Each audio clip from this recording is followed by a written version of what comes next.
तो हम लोग देख लेते हैं हरित क्रांति की उपलब्धियाँ।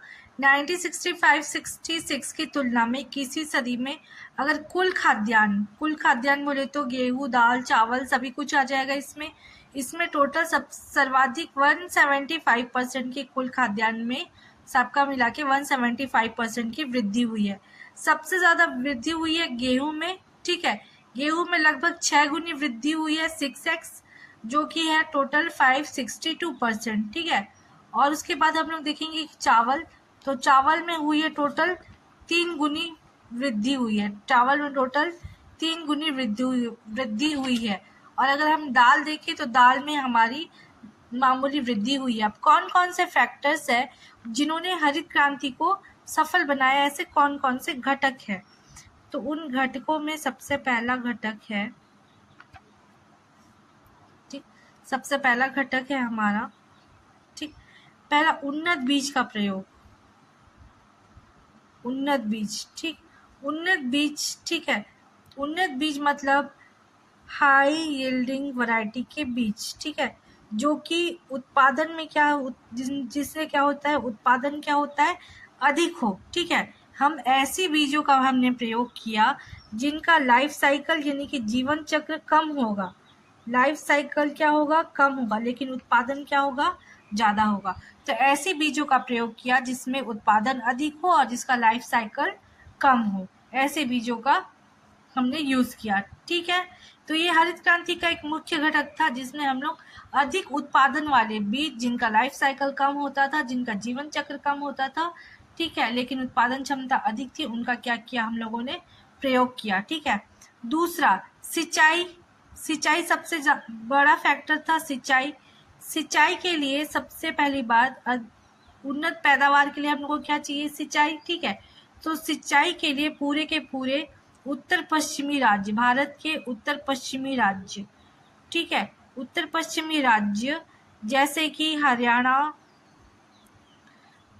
पंजाब, पश्चिमी उत्तर प्रदेश, ठीक है, इन सब पर हम लोगों ने क्या बनवाए, नहर और नलकूपों की व्यवस्था की। नहर और नलकूपों की क्या की, व्यवस्था की। इस तरीके से हम लोगों ने इनका सिंचाई तंत्र विकसित किया जिससे उत्पादन की जो क्षमता है वो बढ़ी है। तीसरा है फर्टिलाइजर, उर्वरक, ठीक है। अब हरित क्रांति के लिए जो हम लोगों ने पौधे चुने थे, ठीक है, उनको हम लोगों को बहुत ज़्यादा रोगों से बचाने के लिए क्या देना पड़ता था, उर्वरक देना पड़ता था। उनकी उत्पादन क्षमता बढ़ाने के लिए उर्वरक देना पड़ता था, ठीक है। तो लगभग इस उन्नतशील बीज में हमको 4 से 10 गुना अधिक रासायनिक खादों का उपयोग करना पड़ता है। 4 से लेके 10 गुना तक अधिक रासायनिक खादों का क्या करना पड़ता है, उपयोग करना पड़ता है, ठीक है। तो परंपरागत रूप से हम लोग देखते थे, ठीक है, तो अगर परंपरागत रूप से हम लोग देखें तो नाइट्रोजन, पोटेशियम और फास्फोरस का अनुपात है 4:2:1, ठीक है।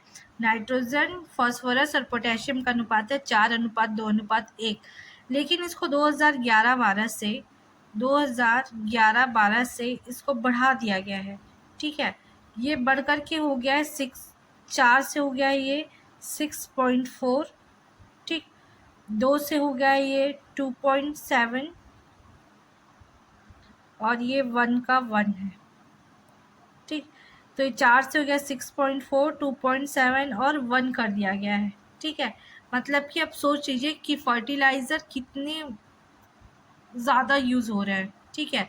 एनपीके का रेशियो, क्योंकि ज़्यादा खाद डालेंगे अपन, ज़्यादा फर्टिलाइज़र डालेंगे, ठीक है, तो उस भूमि का भी तो नुकसान होगा, ठीक है।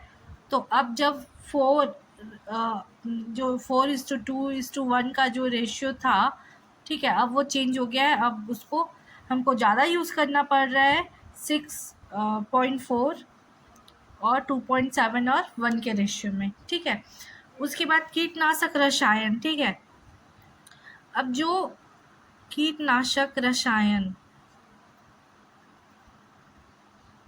ठीक, ठीक, देखो, जो ज़्यादा उन्नतशील उत्पादन वाले जो पौधे होते हैं, जो ज़्यादा उत्पादन वाले पौधे होते हैं, उनका रोग प्रतिरोधक होता है क्षमता होता है कम। रोग प्रतिरोधक क्षमता होता है कम, ठीक है? कम होता है, इसीलिए इनमें कीटनाशक दवाएँ क्या डालनी पड़ती है? ज़्यादा डालनी पड़ती है, ठीक है? ज़्यादा डालनी पड़ती है, तो ये अभी 450 ग्राम प्रति हेक्टेयर से बढ़ गया है। 450 ग्राम प्रति हेक्टेयर से बढ़कर ये 3 गुना लगभग बढ़ गया है। लगभग 4 तिहाई कितना हो जाएगा? 1200, ठीक है? तो लगभग ये अभी हो गया है 1200 ग्राम प्रति हेक्टेयर। 1200 ग्राम प्रति हेक्टेयर, 1200 ग्राम प्रति हेक्टेयर। रोग प्रतिरोधक क्षमता, जो उच्च उत्पादन वाले जो पौधे होते हैं उनकी रोग प्रतिरोधक क्षमता होती है कम, इसीलिए इसीलिए उनमें हमको कीटनाशक का ज़्यादा उपयोग करना पड़ता है। और कितना बढ़ गया है ये? 450 का लगभग उसको 400 मान लो, और इसका 3 गुना मतलब 1200 ग्राम प्रति हेक्टेयर बढ़ चुका है, ठीक है? उसके बाद आधुनिक जो यंत्र थे, ठीक है, वो उनका उपयोग होने लगा, ठीक है? तो आधुनिक तकनीक वाले उपकरण, आधुनिक तकनीक के उपकरण, ठीक है? आधुनिक जैसे कि ट्रैक्टर, थ्रेसर, ठीक है? ये सब का उपयोग होने लगा, ठीक है? अब इनसे क्या हो गया? श्रम ऊर्जा में कमी आई और उत्पादन क्या हो गया? बढ़ गया, ठीक है? अब इस हरित क्रांति के प्रभाव को देखते हुए, ठीक है, किसने? एक डॉक्टर थे, ठीक है, जो इस हरित क्रांति का जाल समझ गए थे कि हरित क्रांति बिना कीटनाशी के, बिना खाद के कुछ होना जाना नहीं है। ये हरित क्रांति आई है उर्वरक और कीटनाशक के कारण, तो ये जाल समझ चुके थे। तो डॉक्टर एस.एल. जॉल, ठीक है, ऐसे याद रखना, डॉक्टर एस.एल.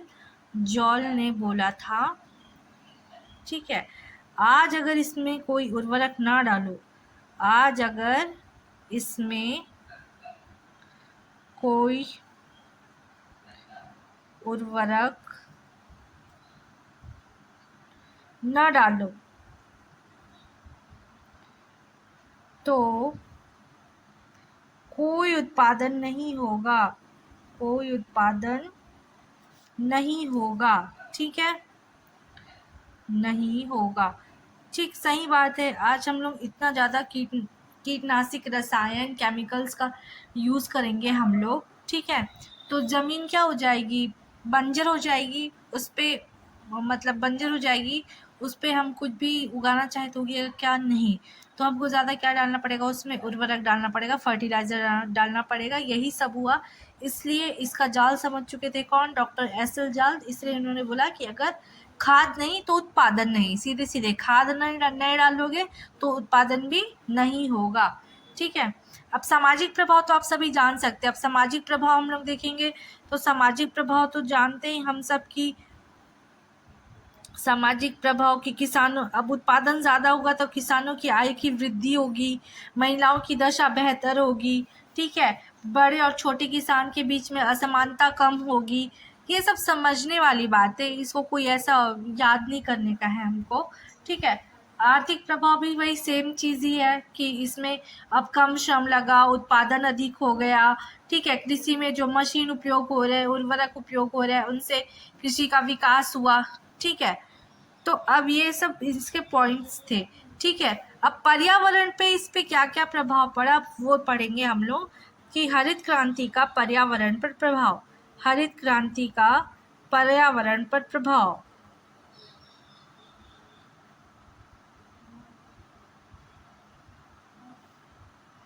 हरित क्रांति का पर्यावरण पर क्या प्रभाव पड़ा, ठीक?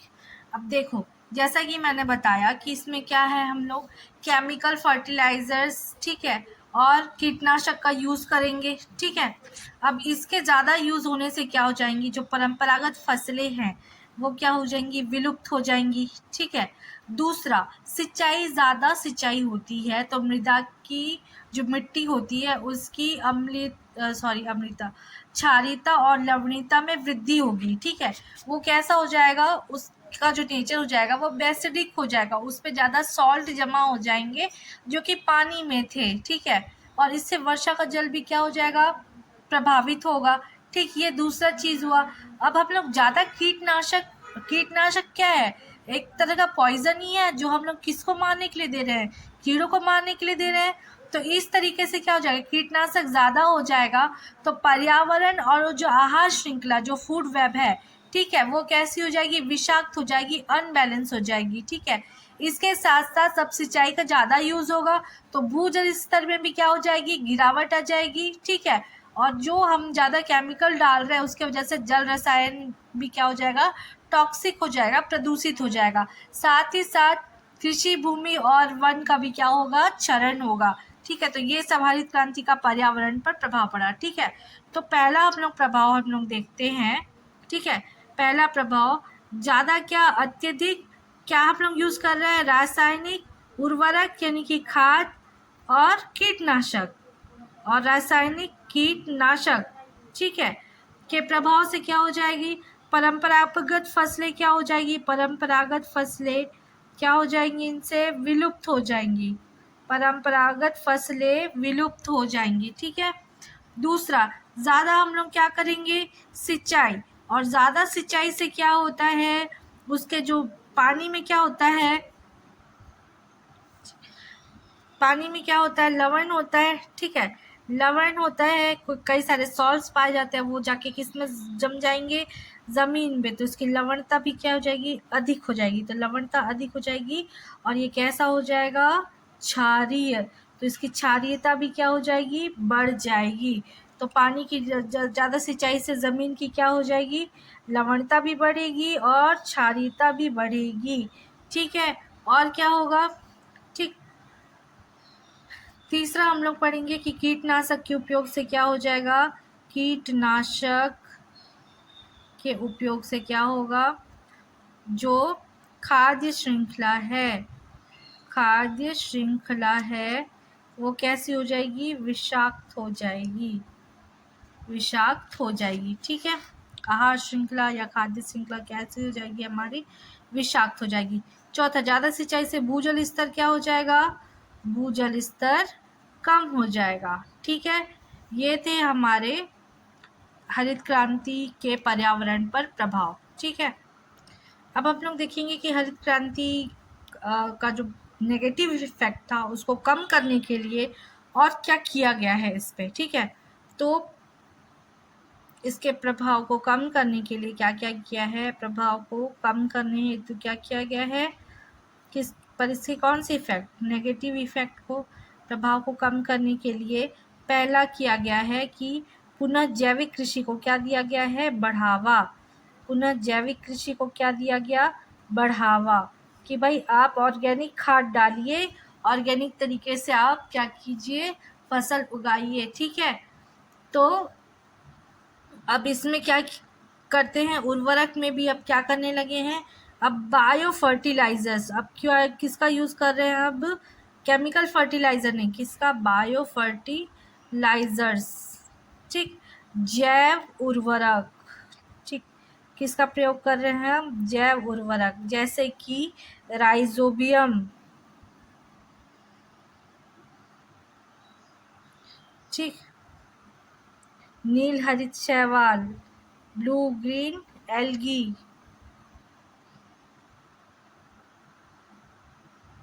एजिटोबैक्टर, ठीक, आदि का उपयोग कर रहे हैं। ठीक है, और रासायनिक कीटनाशक के जगह, ठीक है, अब कीटनाशक के जगह पे कर रहे हैं, कीटनाशक के जगह पे कर रहे हैं हम लोग पैरासाइट्स यूज़ कर रहे हैं, परभक्षी यूज़ कर रहे हैं, नीम कोटेड यूरिया यूज़ कर रहे हैं, नीम कोटेड यूरिया का हम लोग यूज़ कर रहे हैं। ठीक है, तो ये सब क्या कर रहे हैं, इसके द्वारा हम लोग क्या कर रहे हैं, फिर से इसको ठीक कर रहे हैं पर्यावरण को। ठीक है, इसके बाद 2016 में सिक्किम अपने यहाँ पे पूरा ऑर्गेनिक खेती को प्रमोट किया। ठीक है, और ये क्या बन गया, पूर्ण रूप से पूरा जैविक राज्य घोषित हो गया। ठीक है, और अगर हम लोग केंद्र शासित प्रदेश में देखेंगे, भारत में केंद्र शासित प्रदेश में पहला केंद्र शासित जो जैविक बना, जो जैविक केंद्र शासित प्रदेश बना, जैविक केंद्र शासित प्रदेश बना, वो बना पहला प्रदेश बना है लक्षद्वीप। कौन बना? लक्षद्वीप। ठीक है, अब हम लोग देखेंगे एम.एस. स्वामीनाथन का संक्षिप्त परिचय। ठीक है, जो कि हमारे हरित क्रांति के जनक थे। ठीक, इनका पूरा नाम है डॉक्टर मनकोम्बू। एम.एस. का मतलब है मनकोम्बू संबाशिवन। मनकोम्बू संबाशिवन इनका पूरा नाम है। ठीक, तो एम.एस. स्वामीनाथन का पूरा नाम है डॉक्टर मनकोम्बू संबाशिवन। ठीक है, ये क्या है? तो भारत के हरित क्रांति के जनक। भारत में इनकी विशेषता देखेंगे तो भारत में हरित क्रांति के जनक। ठीक है, ये भारत के प्रसिद्ध कृषि वैज्ञानिक थे। ठीक है, कृषि वैज्ञानिक तो थे ही, साथ ही इन्होंने जेनेटिक्स की पढ़ाई की थी, इसीलिए ये थे आनुवांशिकविद। आनुवांशिकी विद। ठीक है, उसके बाद ये थे राष्ट्रीय किसान आयोग के अध्यक्ष। राष्ट्रीय किसान आयोग के अध्यक्ष भी कैसे? तो प्रथम अध्यक्ष थे, प्रथम अध्यक्ष। ठीक है, सदाबहार क्रांति के जनक। जो इंद्रधनुष क्रांति है उसे ही सदाबहार क्रांति कहा जाता था। ठीक है, तो ये सदाबहार क्रांति के जनक थे। ठीक है, सदाबहार क्रांति के जनक।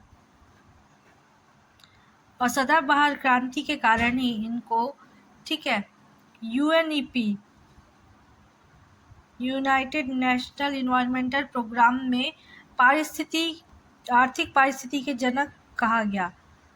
आर्थिक पारिस्थिति के जनक कहा गया। तो 4 विशेषताएं इनकी याद रखनी है कि ये पहले हरित क्रांति के भारत में जनक हैं।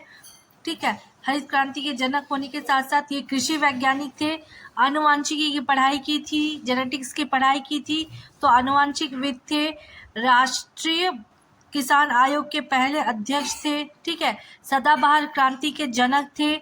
सदाबहार क्रांति के वजह से ही यूएनईपी में इन्हें कहा गया आर्थिक पारिस्थितिकी के जनक। ठीक है, अब इन्हें कौन कौन से पुरस्कार कब कब मिले ये देखेंगे। ठीक है, तो 1961 में मिला था इनको शांति स्वरूप भटनागर पुरस्कार। शांति स्वरूप भटनागर पुरस्कार पहला हुआ। ठीक है, दूसरा मिला था इनको पद्मश्री। ठीक, तीसरा 71 में मिला था इनको रैमन मैग्सेसे पुरस्कार। रैमन मैग्सेसे पुरस्कार। ठीक, फिर इनको 1972 में मिला था पद्म भूषण। फिर मिला था इनको 87 में विश्व खाद्य पुरस्कार।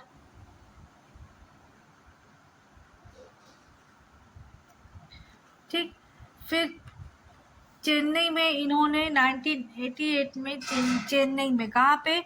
चेन्नई में इन्होंने MSSRF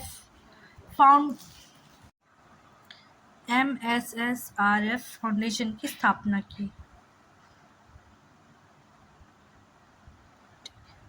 ठीक है, फिर 1989 में इनको मिला पद्म विभूषण। ठीक, 2004 में ये बने राष्ट्रीय किसान आयोग के प्रथम अध्यक्ष। राष्ट्रीय किसान आयोग के प्रथम अध्यक्ष।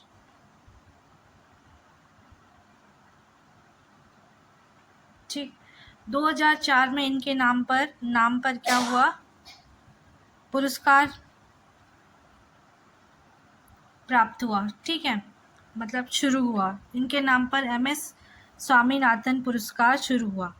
एम.एस. स्वामीनाथन पुरस्कार शुरू हुआ।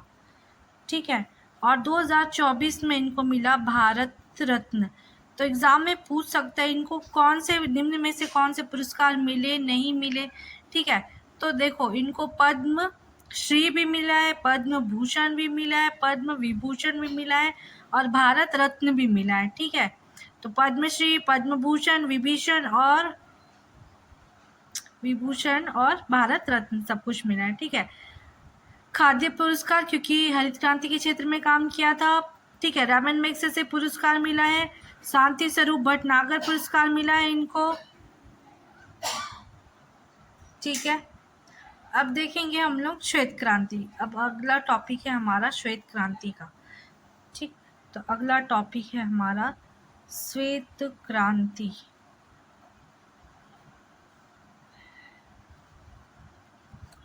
अगला टॉपिक है हमारा श्वेत क्रांति। श्वेत क्रांति, ठीक है, श्वेत क्रांति का दूसरा नाम इसे ऑपरेशन फ्लड भी कहा जाता है। ऑपरेशन फ्लड भी कहा जाता है। ठीक है, इस ऑपरेशन फ्लड, इसके जो जनक है वर्गीस कुरियन थे। इसके जनक हैं वर्गीस कुरियन। इसकी शुरुआत हुई थी 1970 में। इसकी शुरुआत हुई थी 1970 में। ठीक है, इसका उद्देश्य क्या था? तो दुग्ध उत्पादन को बढ़ाना, दुग्ध उत्पादन को बढ़ाना, इसके साथ ही किसानों की आय को भी बढ़ाना, किसानों की आय को भी बढ़ाना था।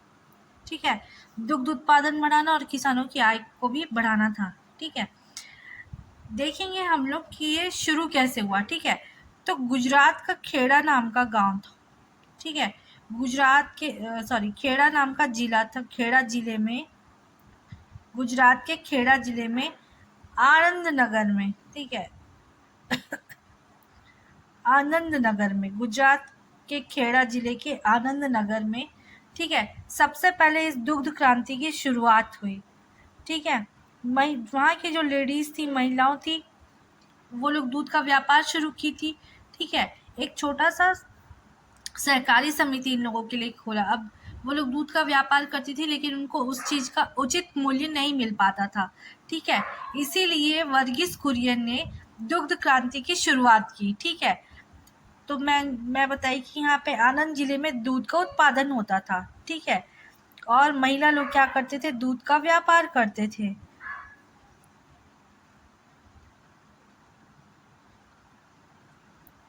ठीक, तो उनकी आय को बढ़ाने, ताकि उनको क्या मिल सके? उचित मूल्य मिल सके, ताकि उनको क्या मिल सके? इस चीज़ का उचित मूल्य मिल सके, इसलिए उन्होंने, ठीक है, उचित क्या मिल सके? उनको मूल्य मिल सके, इसीलिए 1946 में, कब? 1946 में एक सहकारी समिति बनी। ठीक है, आज़ादी से पहले की बात है, मतलब आज़ादी जस्ट मिलने वाली थी उसी टाइम पे इन्होंने सहकारी संघ के रूप में अमूल की स्थापना की। ठीक है, उसका नाम रखे अमूल। ठीक है, अमूल का पूरा नाम था, है मतलब आनंद मिल्क यूनियन लिमिटेड। ठीक है, इसकी शुरुआत की कि एक सहकारी समिति है अमूल करके, ताकि इस सहकारी समिति के माध्यम से तुम लोग अपना ये जो दूध बेचने का व्यापार है ये करोगे तो तुमको क्या मिलेगा? सहकारी समिति है, इससे तुमको क्या मिलेगा? दूध का उचित मूल्य मिलेगा। ठीक है, उसके बाद अब स्टेप बाय स्टेप ही इनको श्वेत क्रांति लानी थी, तो पहले एक समिति बनाए। ठीक है, तब इनको क्या शुरू करना था? ये लानी थी इनको श्वेत क्रांति। और श्वेत क्रांति सिर्फ एक ही चीज़ सहकारी समिति बनाने से नहीं होगी। ठीक है, तो फिर दूसरी, मतलब कुछ सालों के बाद में 1955 में इन्होंने NDRI की स्थापना की करनाल, हरियाणा में। यहाँ पे भी दूध का प्रोडक्शन ज़्यादा होता है। करनाल, हरियाणा में क्या किया? NDRI, national dairy research institute,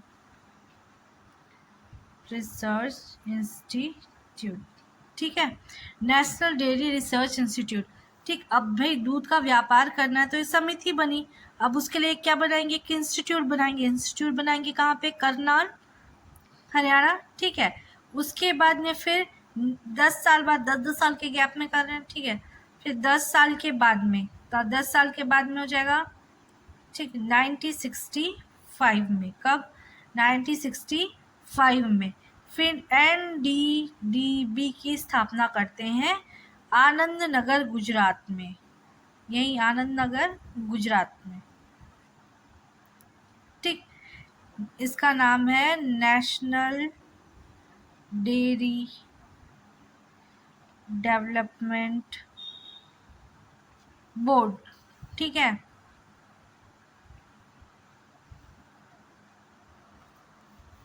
तो हम लोगों ने देखा कि इन्होंने क्या किया, पहले 1946, 1946, फिर 1955, फिर 1965, इतने में पहले एक समिति बनाई, फिर एक रिसर्च इंस्टीट्यूट और फिर एक बोर्ड का गठन किया, ठीक है। इसके बाद इन्होंने 1970 में, ठीक है, 1965 में जो 1965 में इन्होंने जो नेशनल डेयरी डेवलपमेंट बोर्ड की सहायता से,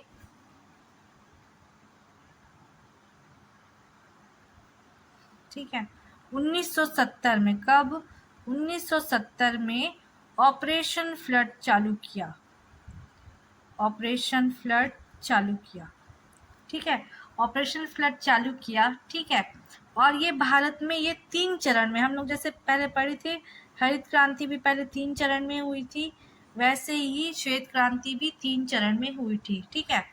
पहला चरण हुआ था इसमें 1970 से 80, ठीक।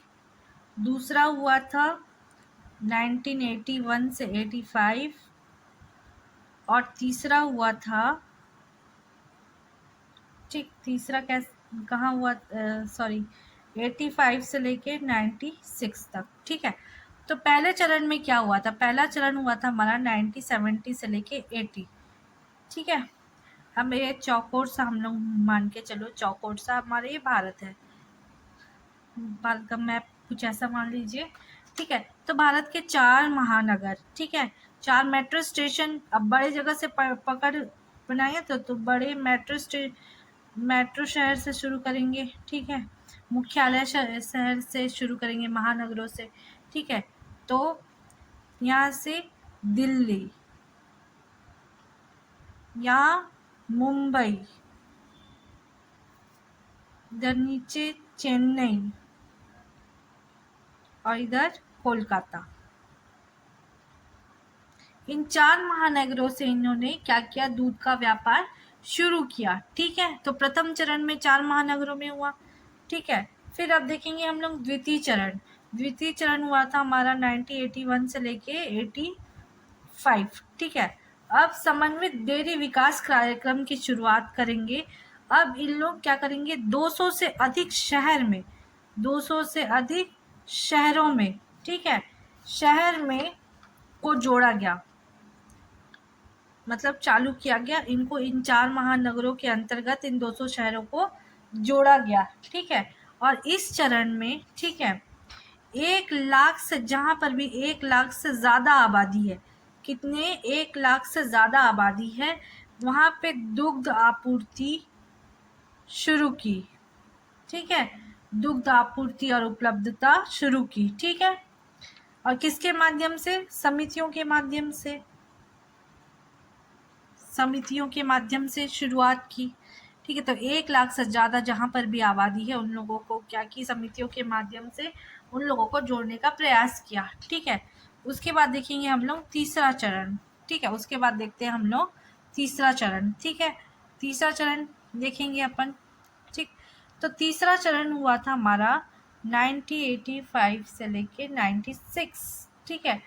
तो अब इनको सहकारी समिति को क्या बनाना था, सहकारी समिति को अब आत्मनिर्भर बनाना था। सहकारी समिति को क्या बनाना था जी, आत्मनिर्भर, ठीक है। अब आत्मनिर्भर बनाना था। अब 200 से ज़्यादा और जुड़ गए, ठीक है। अब इसको आत्मनिर्भर बनाना है तो कहीं ना कहीं से हम लोग लोन लेंगे, ठीक है। और भारत लोन लेता है विश्व बैंक से, ठीक है। किससे लोन लिया हम लोगों ने? विश्व बैंक से लोन लिया, ठीक है। और 360 मिलियन का हम लोगों ने क्या किया? निवेश किया, ठीक है। इसमें क्या क्या करेंगे? अब पशु नस्ल सुधार करेंगे ताकि दूध ज़्यादा दें, ठीक है। दूध उत्पादन के लिए पशु स्वास्थ्य, इन सब पे ये खर्च किए गए, ठीक है।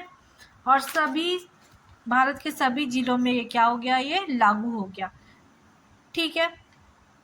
अब हम लोगों ने ये नोटिस किया कि भाई भारत में पूर्वी राज्य की अपेक्षा, ठीक, पूर्वी राज्य की अपेक्षा क्या होगा? पश्चिमी राज्य में अधिक दूध का उत्पादन हुआ, ठीक है।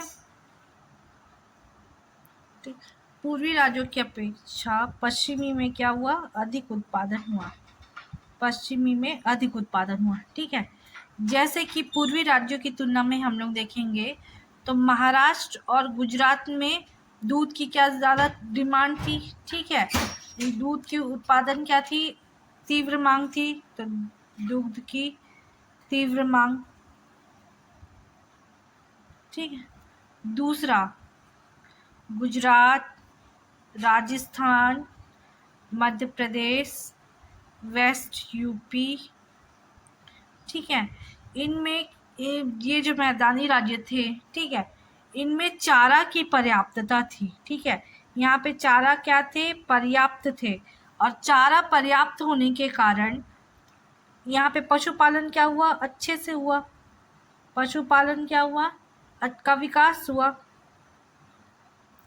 गुजरात, राजस्थान, मध्य प्रदेश, वेस्ट यूपी, ठीक है। यहाँ पे चारा ज़्यादा था, चारा पर्याप्त था, इसीलिए पशुपालन क्या हुआ? अच्छे से हुआ। जबकि जो पूर्वी राज्य है,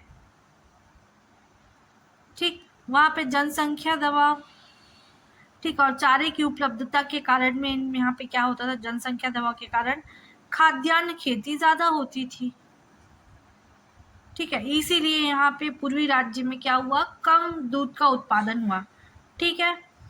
तो ये थी हमारी श्वेत क्रांति, ठीक।